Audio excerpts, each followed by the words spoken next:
Tiktuk Masot Makra Parashat Chukat 1. Perek Yutet Pasuk Bet, it says, V'ikru elecha fara aduma. The Minhachai writes right away that the word para in this case is rafeh. It's pronounced fara with no dagesh. And he indicates as well, even if you have a tarsa, the ta'am at the end of the word as a tarsa, it's because it's a ta'am mesharet, not a mafsik. The rule of ehvi still applies. He doesn't say that, but that's what it is.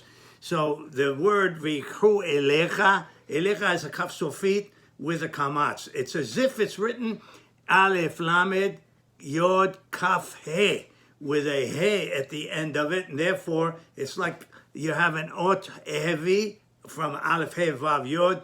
Any of those before the word para, before beged kefet, which normally gets a dagesh kal in those letters, but before ot ehvi in the previous word, if you have aleph he vav yod in the previous word, then the dagesh is no longer there. It's rafeh. So the Minhachai says, okay, it's still like ehvi. He doesn't say that, but that's what the implication is. And the ta'am, because it's ta'am mesharet, it serves what the word right afterwards. So it's read v'ikru elecha fara aduma. It's not a tam mafsik. You don't stop over there, but you go right into the next word. It's connected to it. Therefore, because it's a tam mesharet, it's as if you have a kaf he, you have a regular ehvi, and the pei does not receive a dagesh kal.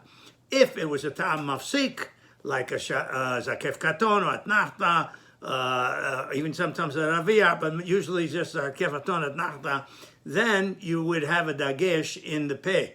But because it's a tarsa, even though the way he writes, the sound of the tarsa is similar to the sound of the talsha.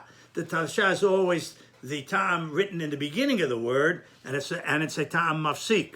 But here it's a tarsa, which is the tam on top of the last letter of the word elecha. It's always at the end.